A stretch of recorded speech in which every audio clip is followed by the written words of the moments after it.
Hi everyone. So this is part two of sentence structure, and you should have watched part one, which is on coordinating conjunctions, known as fanboys, and also semicolons.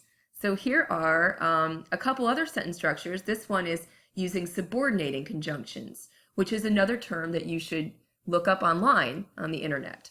So first you have to know what they are, and it'd be a good idea to go online, type in subordinating conjunction, and get a giant list of them. I call these words trigger words because they trigger a comma in a sentence if you begin a sentence with one of these words. And the comma helps to show a relationship between cause and effect, compare and contrast, time sequence, conditionals, or additions. This is the pause where you put a comma. Our teachers always said, put a comma where you pause, which is the worst advice they could ever give us because it makes you second guess where you're pausing when you're speaking. Why you're pausing is to show a relationship between cause and effect or compare and contrast, for example. And so it's important to understand the sentence structure and the formula. Let me show you what I mean. First, we have to understand where you don't use a comma with subordinating conjunctions, and that's when they occur in the middle of the sentence.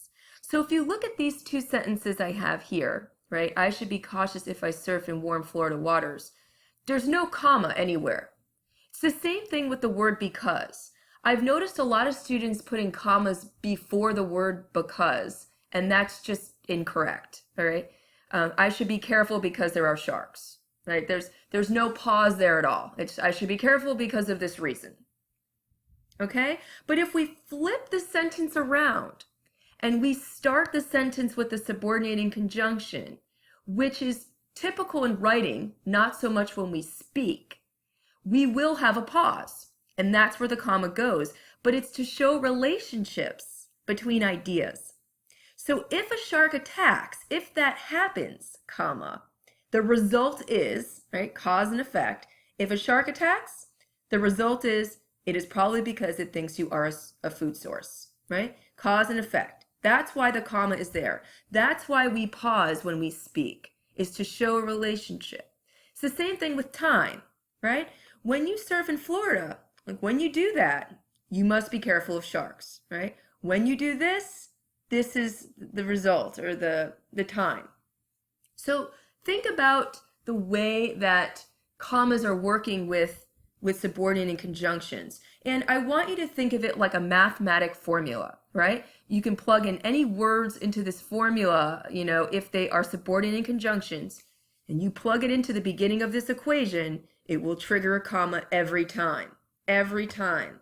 And these are the same teachers who said you could not start a sentence with the word because. And I'm here to tell you they were wrong, right? They're the same teachers who said, put a comma where you pause, right? They just didn't know how to teach you sentence structure. All right, you can start a sentence with the word because. Absolutely. It's the same as the word since. And it shows cause and effect, right? Because X happens, Y is the result. Although this happened, this also happened. When this occurs, this will happen next, right? After this occurred, this happened, right? If this happens, this might happen next, right? These are the ideas that commas help to show in a relationship. So let's just look at the way this works. Since I drive 40 miles each way to work, since I have to do that, the result is I have to fill up my gas tank twice a week. So the cause is the red part, and the effect or the result is the blue part of the sentence. Listen to the cause and effect relationship and see how the comma helps to show it, right? Since is one of those trigger words. Same thing with the word although, right? And I want you to see how this is a comparison, right? Although they like watching the Super Bowl, they enjoy watching the commercials even more. So it's a bit of a contrast there. And you can even take this simpler sentence and make it more complex by adding a couple more extra ideas. It's this descriptive words to describe what you're talking about. So pause this and look at how I've taken a simpler sentence and made it slightly more complex with some additional vocabulary. And that's what boosts the complexity of the sentences. But the structure and where the comma is in the sentence, it stays, right? It doesn't go anywhere. So take a look at that. When we're looking at time sequence, it's the same sort of thing. And I want you to see how I start with something simple and then make it more complex by adding specific details. So for my foreign students especially, start simple and then gradually add a little something extra in a revision of the sentence structures. All right? So I want you to look at that. Pause the video and check it out. So this is also conditionals, right? Like if, right? If you forget these rules. And West Campus Writing Center in Building 5 is awesome. I now teach on East Campus. Our writing center is located in Building 4 on the first floor. You can go to either campus, even Osceola or Winter Park. So definitely, if you need help with these things, you can definitely get help at the writing centers, West Campus or East Campus, Osceola or Winter Park. In addition to getting help at the Writing Center, you can always do online exercises from chompchomp.com, which was created by one of my colleagues.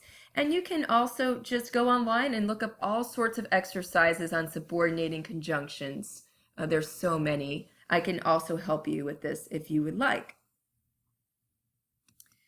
So I want you to see how you're joining sentences now. This is another thing you can do. Here's where it gets really complicated, but this is the fun part about writing is looking at it like mathematic formulas.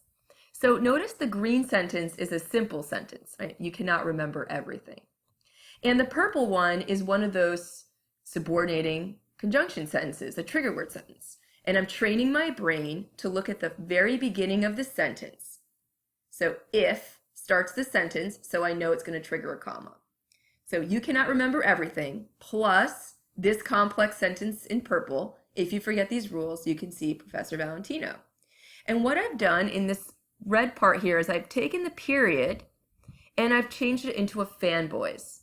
So I'm combining a simple sentence in green with a more complex sentence in purple. And now I've got two different commas in this sentence being used in very different ways. The comma for so is the fanboys that links together the green sentence and the purple one. And the comma in the purple sentence is there because the if starts that sentence. The green is a sentence that stands alone, and the purple sentence is a sentence that stands alone, and the fanboys is combining the two. It's those kind of sentence structures that elevate your writing, and you shouldn't use them very often because they make very long sentences, but there's nothing wrong with doing it every now and then. You can make it even more complex.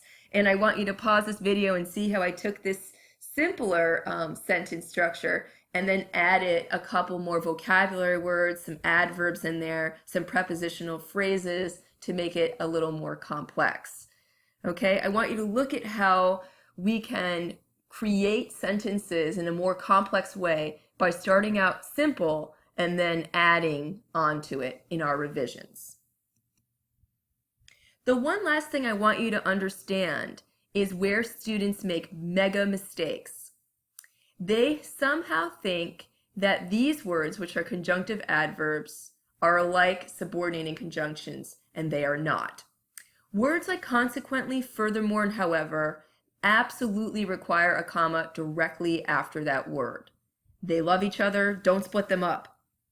But words like since never, ever, ever have a comma directly after that word. Since is not a conjunctive adverb.